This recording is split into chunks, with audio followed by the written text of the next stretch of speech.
Salut les amis, c'est Sofiane. On se retrouve pour un nouvel épisode du podcast. C'est en forgeant qu'on devient forgeron et c'est en galérant qu'on devient humoriste. Voici Galère d'humoriste avec aujourd'hui Phil Roy. Sa- Yeah! Salut Phil, comment tu vas? Ça va super bien. Oh, merci beaucoup d'avoir accepté l'invitation. Ben, ça fait plaisir, là. On a fini par trouver un bon moment. Oui. Ça n'a pas été facile, mais le jeu en valait la chandelle. C'est vraiment un plaisir de te recevoir dans le podcast. Et justement, tu avais donc une ou plusieurs anecdotes à nous raconter? Ouais, ben, tu sais, c'est sûr que moi, c'est fou, là. Je me suis rendu compte que au mois d'août, ça va faire 10 ans que je suis sorti de l'École nationale de l'humour. Donc, ça fait comme 10 ans que je suis comme officiellement humoriste. Puis, Mhm. tu sais, c'est complètement fou de prendre le temps de. Je sais pas, toi, ça fait combien de temps, tu sais, que tu t'es Oh, lancé dans vouloir faire de l'humour, mais tu sais, il y a quelque chose de beau là-dedans, même si là, aujourd'hui, on est là, puis on va se raconter des moments peut-être moins glorieux. Mais sauf que c'est quand même complètement fou de se dire hey, tout ce chemin-là parcouru, c'est vraiment hot, là. ouais, bah, moi, ça fait 8 ans, ça va faire bientôt 9 ans que je me suis lancé dans l'humour. Et ouais, c'est sûr que c'est un monde incroyable parce qu'on se dit, on a la chance de pouvoir travailler dans ce qu'on aime le plus. Bon, là maintenant, évidemment, avec la situation, c'est pas le cas.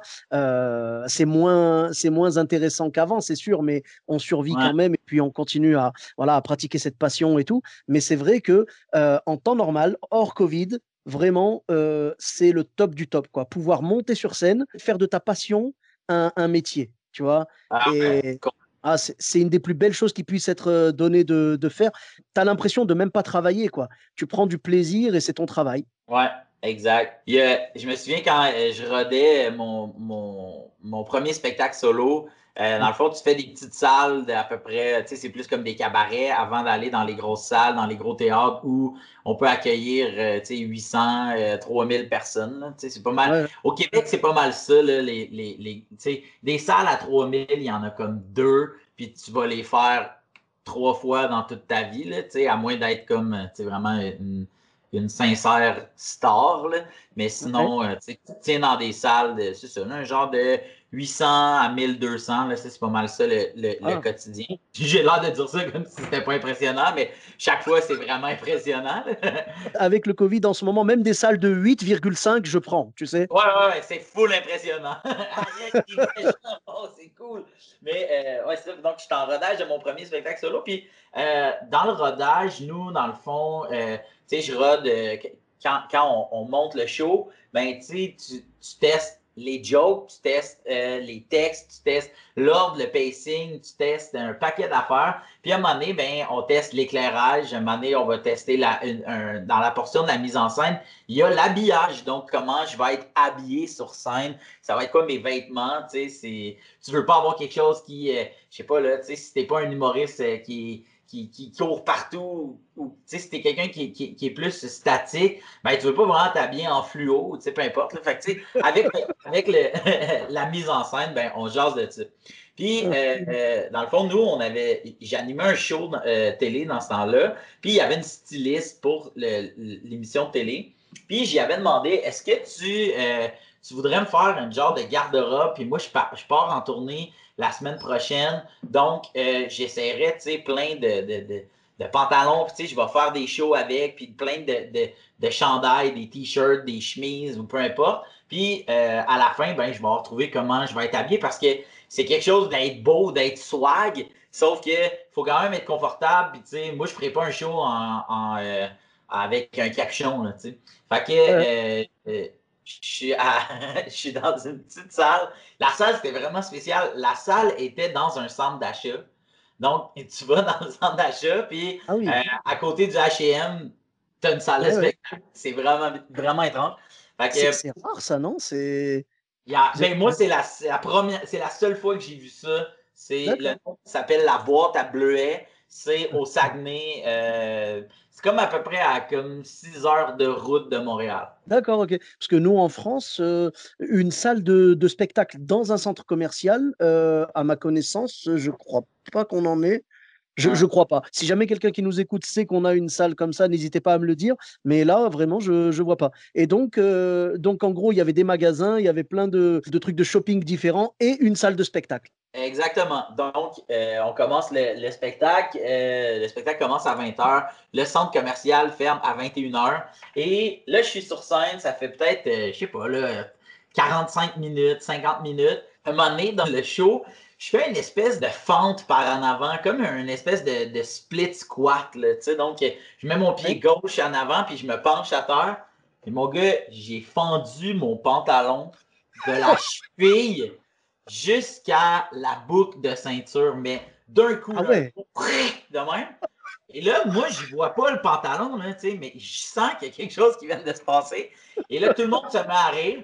Je fais juste continuer à regarder le public dans les yeux. Je baisse pas mon regard pour voir. Puis là, je fais juste dire, là, je viens de fondre mes pantalons. Hein? Puis là, tout le monde se met à rire. Écoute, c'est éventré là, tout le long de la couture, là, c'est ça, de la cheville jusqu'à. Et là, moi, dans le fond, on est, comme je t'ai dit, on est en rodage, mais moi, tout le linge que j'ai est dans l'auto qui est. Là, je te rappelle qu'il faut que je traverse un centre commercial, pas de pantalon pour aller. Fait que finalement, ce que j'ai fait, c'est là, il y a quelqu'un qui a dit le H&M est encore ouvert. Dans le fond, on a pris une pause de comme 15 minutes. Je suis allé au H&M m'acheter des pantalons pendant mon show, complètement fou. Ah, c'est génial. Je suis revenu avec 2 paires de pantalons, mais tu sais, je les ai pris là, en rentrant les 2 premières affaires qu'il y avait. Puis je suis remonté sur scène, puis là, j'ai dit, bon, ben, laquelle des 2 paires de pantalons je prends? Et je me suis changé directement sur scène parce que j'ai dit, là, pour vrai, vous avez tout vu, là, tu sais, vous avez vu, là, mes caleçons, là, fait que, tu sais, c'est pas grave, là, tu sais, fait que je me suis Ouais, changé sur voilà, j'ai autant remis les impliquer jusqu'au bout dans cette histoire, quoi. exactement. Puis, donc, là, j'étais en rodage, puis ce qui veut dire que je suis retourné au Saguenay avec ma tournée comme 4 5 fois. Et à Ouais. chaque fois, aux autographes, après le show, il y avait quelqu'un qui était là qui disait j'étais là le soir où t'as fendu tes pantalons. Puis là, hélico, cette personne-là devenait un ami. Puis j'étais genre yes, on va-tu prendre une bière après pour parler de ça? Puis pour vrai, c'était vraiment. Tu sais, je veux Oh. dire, c'était complètement fou. Mais tu sais, ça, tu veux essayer de raconter ça sur scène, et faire un numéro, peu importe, on dirait que c'est comme un peu impossible parce que c'est tellement surréel, puis il fallait tellement être là fait que c'est ça, j'ai déjà craqué mon pantalon, mon gars. Bah, peut-être si tu le racontes en rappel à la fin du spectacle. Peut-être, ouais, exact, peut-être, faudrait que je vois ça. En mode un petit peu bonus, dire au public, mesdames et messieurs, bon, j'espère que vous avez aimé le show. Maintenant, je veux vous raconter quelque chose qui s'est passé quand je Ouais, rodais mon premier show. Et là, je pense que les gens ne pourront pas douter de ta sincérité. ouais, probablement, ouais, faudrait que je vois, ça pourrait être cool de faire ça. Mais là, en fait, vraiment, ce que le public a vécu avec toi ce soir-là, c'est un truc qu'ils oublieront jamais, clairement. Et à chaque fois que tu vas jouer, ils vont penser à toi comme ça, ils vont penser Ouais. à cette histoire. Et toi, tu ne l'oublieras pas non plus. Tu vois, à chaque fois que tu vas faire tes essais habillage, à chaque fois, tu vas te dire, attends, on prend une petite taille au-dessus parce qu'on ne sait jamais. Mais oui, puis après ça, les pantalons que j'ai choisis pour ma tournée, j'ai fait renforcer les coutures pour être sûr que ça n'arrive pas, puis c'est plus jamais réarrivé. Ah, mais c'est beau, c'est beau. Et du coup, la personne qui t'avait prêté les vêtements, qu'est-ce qu'elle a dit quand tu lui as rendu? J'ai ramené, j'ai dit, ah, ça sera pas ceux-là. Il y a quelque chose qui me dérangeait. Ah, c'est peut-être les coutures. On a juste ri. Puis, tu sais, ultimement, je veux dire, c'est un défaut de fabrication, clairement. Là. Fait qu'elle m'a, elle m'a pas chargé les pantalons. Puis, elle est retournée au magasin. Puis, elle s'est fait rembourser.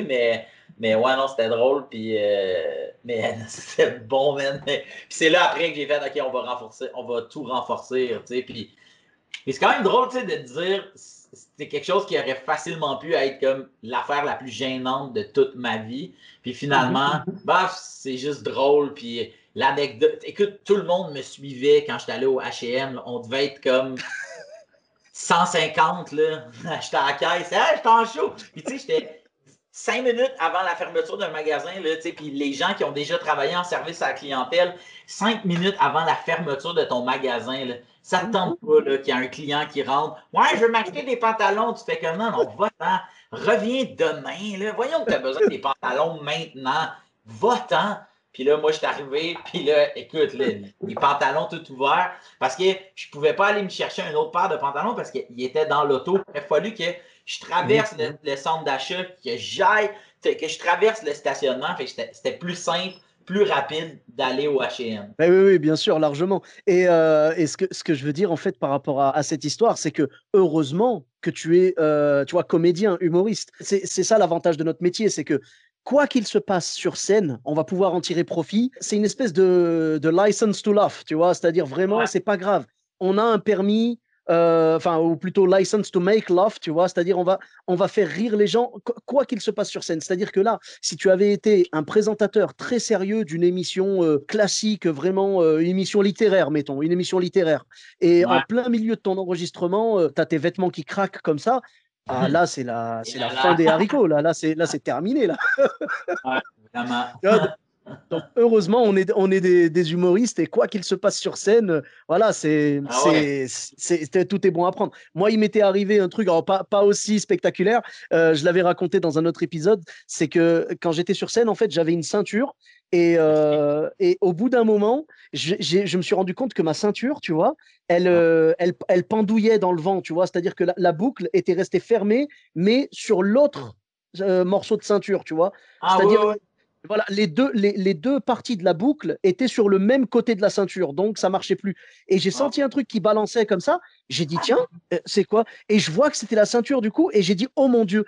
Et là, il y a eu une demi-seconde où je me suis dit, combien de temps les gens m'ont vu comme ouais, ça et ouais, ils m'ont ouais. rien dit? C'est Tu vois, ça se trouve, j'ai passé un quart d'heure comme ça, tu vois, je sais pas. Donc après, je leur ai dit, excusez-moi, mesdames et messieurs, j'ai enlevé toute la ceinture et je suis venu jouer voilà, sur scène directement avec mon pantalon un peu plus évasé.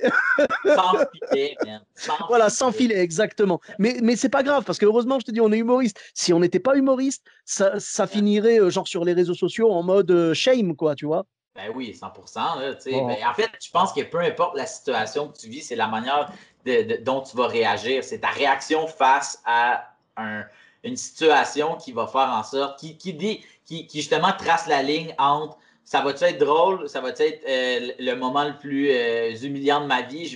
Est-ce que quelqu'un va me dire aïe, c'était vraiment hot, chapeau, ou quelqu'un va se dire hey, on va l'intimider. Mais c'est vrai, mais tu vois, c'est comme quand on voit quelqu'un tomber dans la rue, ce qui est drôle, c'est pas le fait qu'il soit tombé techniquement. C'est Non. quand la personne se relève et regarde autour d'elle qui l'a vu, tu vois. Ouais, ouais, ouais, exact. Et c'est la gêne sur son visage qui fait que c'est encore plus drôle, tu vois.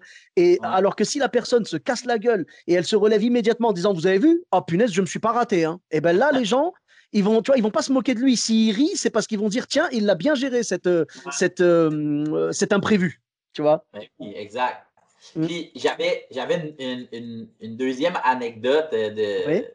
d'un truc. À un moment donné, je fais un show dans une. Là, on dirait que toutes les salles au Québec sont bizarrement faites, là, mais là, c'était une vraie salle de spectacle avec mon vrai show. Et en dessous de la salle, c'est un restaurant. On dirait que toutes les salles du Québec sont annexées à quelque chose qui ne fait pas de sens. Mais tu sais, souvent, il y a des salles qui vont offrir parce que tu vas voir un show, le public va voir un show souvent, il va aller au resto avant, après, il va sortir Mhm. prendre une bière. Donc, la plupart des salles vont offrir les services de bar ou peu importe. Et cette salle-là est en banlieue de Montréal et c'est dans un immense complexe. Puis, il y a la salle et en dessous, il y a un restaurant. Il y a comme un steakhouse. Puis, les gens souvent, ce qu'ils vont faire, c'est aller prendre un repas avant, puis venir voir le show qui est à 20h ou le show finit vers 22h, puis ils vont descendre en bas pour aller manger. Et D'accord. je suis en plein milieu, écoute, je suis même pas en plein milieu du show, il reste pour de vrai 2 minutes. On parle de 5 phrases, c'est fini, merci, bonsoir, tout le monde a eu du fun, puis c'est fini. Et probablement qu'il y a un cuisinier qui a fait brûler un steak, l'alarme d'incendie part, puis je te dis, là, il reste 5 minutes. J'étais à la fin de mon show, j'étais en sueur, mes pantalons ont tenu le coup, une soirée de rêve. Là. Fait que, donc, là, ça part, puis là, je comprends pas qu'est-ce qui se passe. Et là, mon technicien arrive, puis il me dit, c'est l'alarme d'incendie, il va falloir que le monde évacue. Fait que là, moi, j'ai un micro dans les mains. Fait que je leur dis, bon, ben, écoutez, tout le monde, on panique pas. Puis là, c'est une grosse salle, là. Il y a presque 900 personnes là, dans la Ah salle. ouais. Ouais, c'est une grosse salle. Fait Mhm. que là, moi, j'ai le micro. Puis là, je leur dis, bon, ben, il y a des sorties de secours. Tu sais, j'ai vraiment l'impression d'être au décollage de l'avion, là, tu sais. Trouvez-vous la sortie de secours la plus proche, on reste calme, les hommes, les femmes et les enfants d'abord, puis on est au Titanic, puis toute l'équipe. Fait que je leur dis ça, puis en fait, il y a comme 4 sorties de secours, plus l'entrée principale dont les gens peuvent sortir. Le monde se lève, puis moi, je les anime, tu sais, puis là, je guide. Et un moment donné, je fais, bon, ben moi aussi, je vais quitter parce que j'ai pas le goût de mourir brûlé vif. Donc, je vais prendre la sortie de secours qui est la plus proche de la scène et qui s'avère, puis ça, je ne le savais pas, traverse les loges. Donc, il y a à peu près, je sais pas, une centaine de personnes qui prennent aussi cette sortie-là. Puis là, mais moi, j'ai un micro, puis là, moi, je suis en show, là, tu comprends? Moi, je trouve juste ça drôle. Il n'y a pas de flamme, pas de fumée. Je me dis, hey, à la limite, c'est un exercice de feu ou peu importe. Et donc, j'anime la marche. Tu sais, je fais, et on passe dans les loges, et là, je fais rentrer tout le monde dans les loges. Il y a mon linge, tu sais, un peu partout. Il y a les coffres de tournée. Puis je leur fais un genre de show. OK, voici ce qu'il y a dans. À quoi ça ressemble une loge de tournée, nanana, nanana. Et il y avait, il y avait une fille qui est productrice qui s'appelle Julie Snyder. Je sais pas si tu. Ah, bien sûr, Julie Snyder, oui, oui, elle avait une émission en France.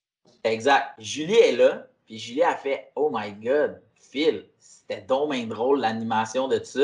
As-tu déjà pensé à animer un show de télé? Puis on a sorti un show produit par Julie Snyder qui s'appelait Waouh. Phil s'invite. Puis le but, c'était que j'allais chez les gens et dans le fond, je rentrais chez les artistes. Puis on faisait un talk show. Au lieu que les artistes viennent sur le plateau du talk show, on déplaçait le plateau du talk show chez les artistes. Puis on a fait ça pendant 2 ans.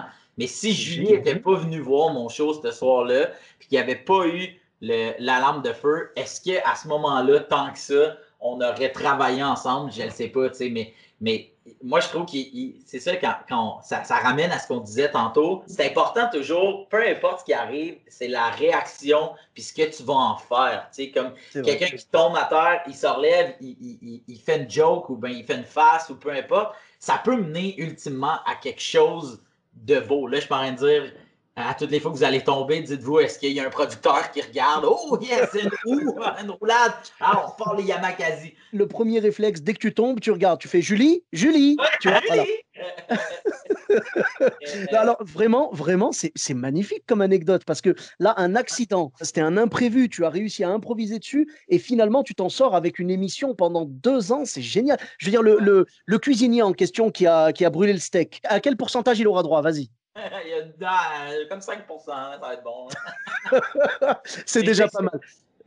cette émission-là, Phil s'invite, c'est plate parce que on avait comme vraiment beaucoup, on avait des bonnes cotes d'écoute, on avait beaucoup de plaisir puis à le faire. Puis dans le fond, c'est la COVID qui nous a comme tués dans le fond. Fait que le show, nous autres, dans le fond, c'est drôle parce que le dernier tournage qu'on a fait, on l'a fait à Bruxelles parce que j'ai fait, on l'a fait à Liège, j'ai fait la première partie de Véronique Dicker. On a fait un Phil s'invite avec Véronique Dicker dans son autobus de tournée. Puis j'ai fait sa première partie au stade de Liège, au Forum de Liège. Au Forum de Oui, Liège. oui, oui. C'est Euh, la grosse salle de Liège, là, oui. ah ouais, c'était complètement fou, là, cette salle-là. Il rentre 3000 personnes, c'était sold out. C'était vraiment une soirée complètement folle. Puis il y a quelque chose quand même de se dire, Phil s'invite, ça a commencé à la fin d'un show avec une alarme de feu. Puis le dernier tournage, j'ai fait la première partie de Véronique Dicker devant 3000 personnes qui ne me connaissaient pas. Puis tu vois, s'il n'y avait pas eu la COVID, ben, on aurait eu une saison 3 de Phil s'invite et ultimement, j'avais 2 autres shows de bouquet si je voulais revenir en Belgique. Fait que, moi, il y avait quand même quelque chose de le fun. Mais après, je me dis, ça a commencé par un show puis ça s'est fini sur un show. On dirait qu'il y a quelque chose que je trouve beau là-dedans. Oui, ouais, bah, la boucle est bouclée, mais je veux dire, là, quand toute cette histoire sera terminée, ça pourra revenir.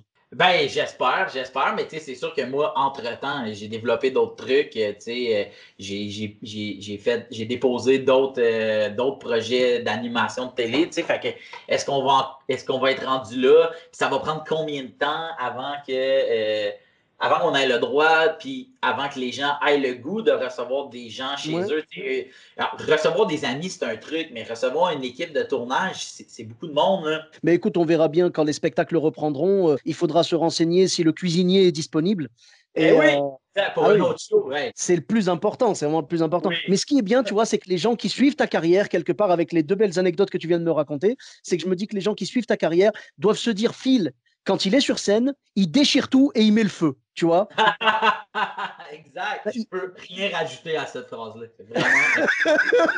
Mais trop peu d'artistes peuvent se targuer d'avoir une telle pub. C'est vraiment génial, tu vois. Alors, soit tu as tout mis en place et vraiment, c'est du génie, soit tu es un génie de l'improvisation et je pencherai pour celle-là. Franchement, bravo. Ouais.